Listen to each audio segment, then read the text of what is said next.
पिछले एक महीने में निफ्टी आईटी 10% से भी ज्यादा डाउन है, जबकि सेम पीरियड में निफ्टी 50 सिर्फ अराउंड 1.32% डाउन गया है। आईटी स्टॉक्स में चल रहे डाउनवर्ड ट्रेंड को लेके मार्केट और इन्वेस्टर्स में बहुत बज़ चल रहा है। तो आज हम आपको इंडियन आईटी सेक्टर पे एक अपडेट देंगे। चलिए पहले ये समझते हैं कि आखिर आईटी सेक्टर स्टॉक्स नीचे क्यों जा रहे हैं।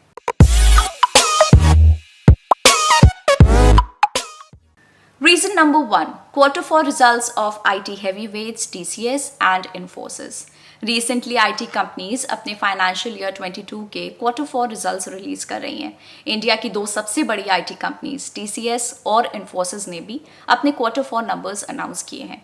TCS और Infosys के रेवेन्यू ग्रोथ में एक हेल्थी इंक्रीज होने के बावजूद दोनों ही कंपनीज के प्रॉफिट्स में एक कंपेरेबल राइज नहीं हुआ, यानी कि दोनों कंपनीज के प्रॉफिट मार्जिन्स नीचे गए हैं, जो कि एनालिस्ट एक्सपेक्टेशन से भी कम है। टीसीएस और इन्फोसिस के लोअर दैन एक्सपेक्टेड रिजल्ट्स के कारण मार्केट पार्टिसिपेंट्स एक्सपेक्ट कर रहे हैं कि जो ट्रेंड्स इनके रिजल्ट्स में देखने को मिले वो पूरे सेक्टर में रिफ्लेक्ट होंगे। इसलिए इन कंपनीज के रिजल्ट्स लोअर दैन एक्सपेक्टेड आने की वजह से ओवरऑल सेक्टर में भी इन्वेस्टर्स का कॉन्फिडेंस लूज हुआ है। Reason number 2, decrease margins of IT companies. अब ये समझते हैं कि आखिर आईटी कंपनीज के मार्जिन्स फॉल होने के पीछे क्या कारण है। इन्फोसिस और टीसीएस के Q4 रिजल्ट से ये क्लियरली इंडिकेट हो रहा है कि आईटी इंडस्ट्री में एट्रिशन रेट, एम्प्लॉय कॉस्ट और ट्रैवल कॉस्ट तेजी से बढ़ रहे हैं। जैसे जैसे इकोनॉमीज ओपन हो रही हैं, IT professionals better opportunities explore कर रहे हैं, जिसके कारण एट्रिशन रेट्स बढ़ रहे हैं। राइजिंग कॉम्पिटिशन और लिमिटेड सप्लाई ऑफ टैलेंट के कारण आईटी कंपनीज अपने एम्प्लॉइज को रिटेन करने के लिए हाइक्स भी दे रही हैं। इसके अलावा कंपनीज ने अपने हायरिंग में भी एक शार्प इंक्रीज किया है, लेकिन नए एम्प्लॉइज को ट्रेन और सेटल होने में थोड़ा टाइम लगता है, जो कि आईटी कंपनीज के लिए मैन आवर्स का लॉस है। कोविड-19 केसेस कम होने की वजह से कंपनीज अपने ऑफिसेज रिज्यूम कर रही हैं और काफ़ी कंपनीज अब अपने एम्प्लॉइज को ऑन साइट विजिट करने के लिए भी भेज रही हैं। आईटी कंपनीज अब ऑफलाइन मार्केटिंग भी कर रही हैं। यही सब ट्रैवल और मार्केटिंग एक्सपेंसेस आईटी कंपनीज के मार्जिन्स को अफेक्ट कर रहे हैं। Reason number 3, macro economic and geopolitical factors adding to pose.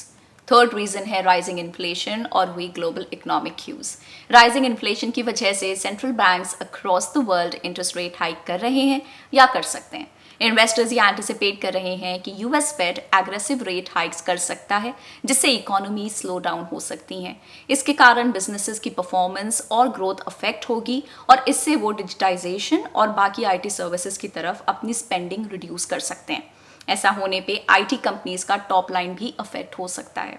Reason number 4, high valuation of Indian IT stocks.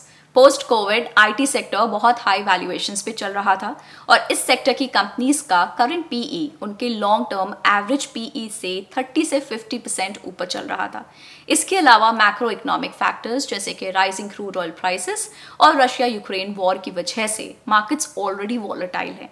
ऐसे में आईटी कंपनीज की हाई वैल्यूएशंस और डिक्रीजिंग मार्जिन्स की वजह से इन्वेस्टर्स इन कंपनीज में सेलिंग कर रहे हैं। एक्सपर्ट्स का ये मानना है कि आईटी सेक्टर की वैल्यूएशंस में जल्द ही मीन रिवर्जन देखने को मिल सकता है और ये मार्जिन डिक्लाइन इसी मीन रिवर्जन का ट्रिगर हो सकता है। तो ये थे वो की रीजंस जिनके कारण आईटी स्टॉक्स में सेलिंग हो रही है। लेकिन क्या आगे भी आईटी स्टॉक्स और नीचे जा सकते हैं? एनालिस्ट के अनुसार आईटी कंपनीज का यूटिलाइजेशन रेट हिस्टोरिक लेवल्स को टच कर चुका है, लेकिन बढ़ते एट्रिशन की वजह से यूटिलाइजेशन रेट्स कम होने की एक्सपेक्टेशंस हैं। एनालिस्ट का ये भी मानना है कि फाइनेंशियल ईयर 23 में राइजिंग एक्सपेंसेस, एट्रिशन और एक्सेलरेटेड हायरिंग की वजह से मार्जिन्स फर्दर इम्पैक्ट हो सकते हैं। Expected slowing revenue growth, margin concerns और एलिवेटेड वैल्यूएशंस के चलते एक्सपर्ट्स का ये मानना है कि फाइनेंशियल ईयर 23 में निफ्टी आईटी इंडेक्स निफ्टी 50 को अंडर परफॉर्म कर सकता है। Lastly, rupee dollar exchange rate भी आईटी कंपनीज के लिए एक क्रिटिकल फैक्टर है। Falling rupee against USD IT companies के मार्जिन्स को इम्प्रूव करता है, क्योंकि उनकी डॉलर अर्निंग्स रुपी टर्म्स में ट्रांसलेट होने पे ज़्यादा बनती हैं। तो इन्वेस्टर्स को इस फैक्टर पे भी नज़र रखनी चाहिए। और इसके अलावा सभी मेजर आईटी कंपनीज के लिए एक पॉजिटिव फैक्टर ये है कि इनकी ऑर्डर बुक स्ट्रॉन्ग है और ग्रोथ अभी भी स्ट्रॉन्ग नज़र आ रही है, specially high margin digital segment में। इसके अलावा आईटी कंपनीज के सब कॉन्ट्रैक्टिंग कॉस्ट भी कम हो जाएंगे जब ऑन साइट एम्प्लॉयज उन्हें रिप्लेस कर देंगे। और एक्सपर्ट्स के अनुसार जैसे ही मार्केट फिर से स्टेबलाइज होगा तो इंडियन आईटी सेक्टर तेजी से रिवाइव भी कर सकता है। तो ये था एक detailed update Indian IT sector के बारे में। कमेंट्स में बताइए कि आपके आईटी स्टॉक्स को लेके क्या व्यूज हैं। अगर आपको ये वीडियो पसंद आया और आपको इससे वैल्यू मिली तो इस वीडियो को लाइक ज़रूर करिए और चैनल को सब्सक्राइब करिए और अपने फ्रेंड्स के साथ शेयर करिए। हम आपको ये भी बताना चाहेंगे कि ग्रो का टेलीग्राम पे भी एक चैनल है जहां आप मार्केट के लेटेस्ट अपडेट्स, इंटरेस्टिंग ब्लॉग्स और न्यूज़ के बारे में जान सकते हैं। टेलीग्राम चैनल का लिंक हमने इस वीडियो के डिस्क्रिप्शन में ऐड कर दिया है, तो आप उसको भी ज़रूर ज्वाइन करें।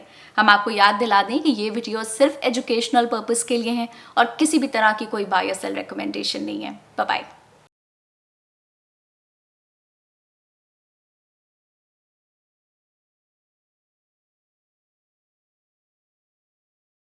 Investment in securities market are subject to market risks. Read all the related documents carefully before investing. Please read the risk disclosure documents carefully before investing in equity shares, derivatives, mutual fund, and or other instruments traded on the stock exchanges.